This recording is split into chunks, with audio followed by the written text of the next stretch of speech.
everyone, my name is Elizabeth Voss. I'm editor-in-chief of Disability Media, and I'm here to read you one of our articles. It's titled, US Aggression Towards Syria Escalates as Assange Remains Unable to Speak Out. And I will just get right into it. I wrote, since Ecuador cut Julian Assange off from communication with the outside world 2 weeks ago, speculation has run rife on the nature of the driving forces behind Ecuador's decision. With drums of war now being sounded for the United States to enter a full military attack on Assad in Syria, it is especially troubling that the Wikileaks editor-in-chief is prevented from expressing his views now to the outside world. Assange has long been an extremely effective and ardent anti-war voice, often promoting the work of like-minded thinkers. These include, but are not limited to, independent journalist Caitlin Johnstone, who has been one of the most vocal figures, consistently crying out against the US intervention that will topple yet another regime. She has been an incredibly consistent voice on this, really truly. Like Caitlin Johnstone is the first journalist that comes to mind when I think of the issue of Syria and US aggression towards Syria and debunking the mainstream media narrative on Syria. Caitlin has been absolutely on top of that for over a year, maybe more like 2 years, I would say. But some Twitter users have also cited the possible connection between the latest escalation in tensions between the United States and Syria and the silencing of Assange, writing that his enforced isolation amounts to a direct effort to quell a uniquely powerful anti-war voice. And that is really, really a good point. It is very disturbing to me that he was cut off just before this attack happened, which has been said by the mainstream media to have been perpetrated by Assad, but we know now that the rebels that were in the town that was attacked, that the rebels there had access to the same weapons, to the same chemicals, and the UN actually came out and said that they believe that the rebels in that town enacted this attack, not Assad.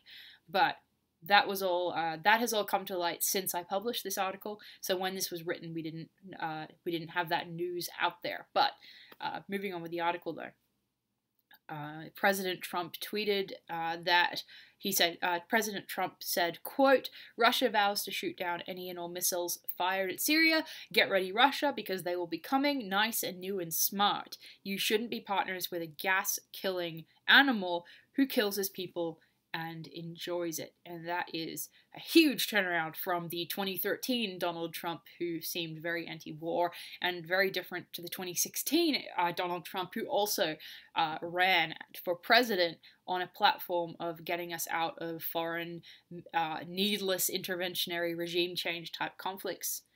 And he is now mirroring the platform that Hillary Clinton ran on and that she was not elected president.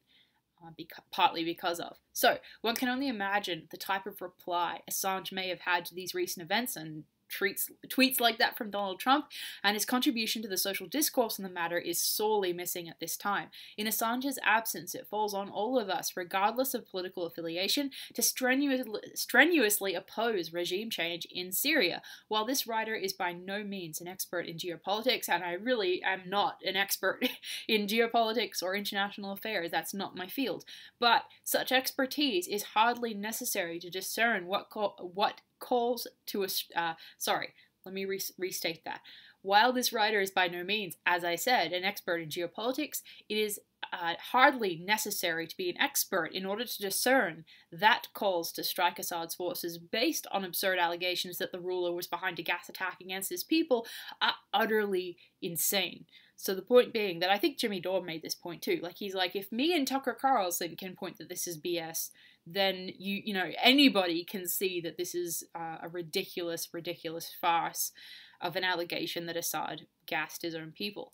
So, with the Russian military backing Assad and Israel siding with the US thanks to the Syrian conflict serving as a proxy war with Iran, the results of a potential US attack directly against Russian forces in Syria would be devastating. Such a move would inevitably provoke an outright conflict between two nuclear powers that could very likely bring the globe into the type of world war that would spell the end of humanity, and that is not hyperbole. In Caitlin Johnstone's recent coverage of the issue, she wrote about the importance of transcending political ideology to unite against war in Syria, citing the monologue recently delivered by Tucker Carlson, who perceptively noted that calling for war in Syria on humanitarian grounds is laughable when considering the United States' ongoing support for Saudi Arabia's genocide of Yemeni civilians. And that's something that we've covered here at Disputed Media a number of times. And we noted that this aggression on behalf of Saudi Arabia, or our support for Saudi Arabia's genocide in Yemen, has been a policy pursued by both the Trump and Obama administrations. This is a bipartisan support of genocide in Yemen. But continuing with the article, much like US aggression towards Syria, support for Saudi Arabia's atrocities in Yemen represent a policy spanning, as I just said, both the Obama and Trump administrations. And even if Trump or Obama were personally anti-war before they assumed office, their authority has been effectively usurped by unelected military interests. Likewise, the spectacular repeated failure of US-instigated regime change has done nothing to quell the push by American war hawks to pursue the same failed policy in Syria. That the military interests of the US show no sign of learning from their mistakes of the last 30 years in the Middle East speaks to their absolute disregard for the well-being of the countries that they wish to topple. And that tells us how much of a farce this allegation is that Assad murdered 60 or dozens of his own citizens. Because even if he did, as Jimmy Dore and Tucker Carlson both said, even if he did, we have zero interest in humanitarian aid for these countries. None whatsoever. Look at Libya. Anyway, I get to that in this article. So, one primary example, as I just said that I would get to it. I get to it right now in the article. But, so, one primary example of the failure in this policy and in our complete disregard for humanitarian interest is Libya and the deleterious effect of regime change in Libya. In Disability Media's coverage of corruption charges recently leveled at former French President Nicolas Sarkozy, this author noted the devastation of Libya in the wake of the US and NATO-backed regime change there, thanks to the combined efforts of Obama, former Secretary of State Hillary Clinton, Sarkozy, and others. The fall of Gaddafi generated continuous and utter chaos that is still happening today. So Reuters reported last month that executions, torture, and slave markets persist in the ravaged country, writing, quote, "Armed groups execute and torture civilians in Libya in almost complete impunity 7 years after the revolution that toppled Muammar Gaddafi," the United Nations Human Rights Council office said. Libyans and migrants are often held incommunicado in arbitrary detention in appalling conditions, and reports persist of captured migrants being bought and sold on open slave markets in a report delivered to the Human Rights Council. So of course, and that's the end of the quote, by the way, but of course, Libya is not the only example of the disastrous outcome of military intervention haunting the conscience of the United States. And one of my friends kind of laughed when I said the phrase, the conscience of the United States. But this is not to say that the psychopaths running the military of the US are capable of feeling remorse. It is meant to point out the blood on the hands of the American public, much like Germany and the culture, the public of Germany is haunted by the crimes of Nazism, and regardless of the ability of members of that regime to feel remorse or not. So the US is directly responsible for the hundreds of thousands of civilian deaths in Iraq and Afghanistan since the US invasion of each country and the formation and the growth of the Islamic State which resulted. So we as a people, as a public, are responsible for these war crimes in a similar way that Germany and the German public feel for the crimes of the Nazi regime. And I think that that is a legitimate comparison, and the scale of death that the American war machine has caused should entail that level of guilt that we all carry, whether we supported the war or not. That's what our country has done. So, in addition to the US military interventions, the CIA-backed coups have also destabilized dozens of countries, sometimes enabling the installation of utterly horrific regimes, many orders of magnitude worse than their predecessors. With this history in mind, it is utterly absurd to even remotely consider the argument that US intervention in Syria is for the sake of humanitarianism. And Daniel Lazar wrote for the Consortium News that the US-backed war on Syria has already aided ISIS, writing that the US and Saudis poured billions of dollars into so-called rebel forces, which have often proven to be extremists. Lazar specified, quote, "The US and its allies helped Islamic State by tying down Assad's forces in the north so that it could punch through in the center. But that's not all the US did. It also helped by suspending bombing as the Islamic State neared Palmyra." That's the end of the quote from Daniel Lazar for Consortium News. And Disobedient Media previously reported on the atrocious human rights abuses carried out by the White Helmets, a group romanticized by a pro-war Western press who seeks to overthrow Assad. In the last 24 hours, WikiLeaks tweeted, quote, "BBC news producer covering Syria since 2012 claims that viral gas attack image of dead children appears to be staged."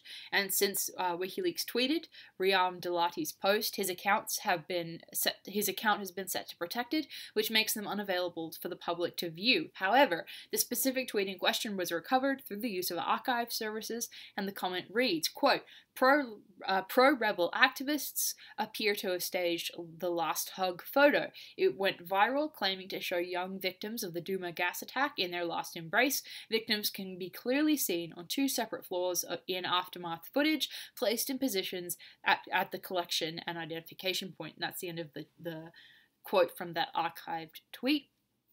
But such allegations indicate that the White Helmets may have been involved in staging pictures of the bodies of dead children, and if this is true, it would be an especially repulsive tactic used to drag nuclear-armed powers into conflict based on emotionally charged propaganda. And in an opinion piece published by The Guardian, Seamus Milne also discussed evidence indicating the United States and British intelligence agencies have actively supported the rise of ISIS in Syria and Iraq. He noted, quote, "The trial in London of a Swedish man, Berlin Gildo, accused of terrorism in Syria, collapsed after it became clear that British intelligence had been arming the same rebel groups the defendant was charged with supporting. That didn't only include non-lethal assistance either, which was boasted by the government, including body armor and military vehicles, but training, logistical support, and the supply of arms on a massive scale. Reports were cited that MI6 had cooperated, of course, with the CIA on a rat line of arms transfers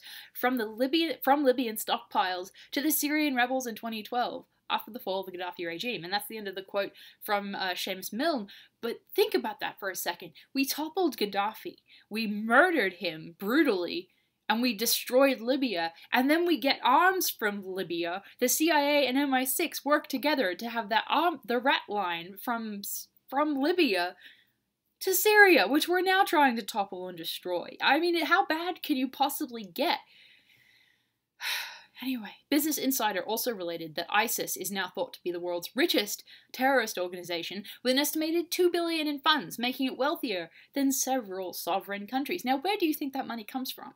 It comes from, as the article cites, with wealthy Sunnis in American allied Gulf nations such as Kuwait, Qatar, and possibly Saudi Arabia. The U.S. allies with Qatar, U.S. allies like Qatar sponsor terrorist groups. Was also confirmed by Podesta emails published by WikiLeaks, and I have a screenshot embedded in the article. You can click on the article link that will be in the description of this video to view that, and it talks about it's a snippet from the Podesta emails talking about the fact that Qatar and Saudi Arabia are providing clandestine financial and logistical support for ISIS and other radical Sunni groups in the region. And then that's the end of the highlighted and relevant quote from that screenshot.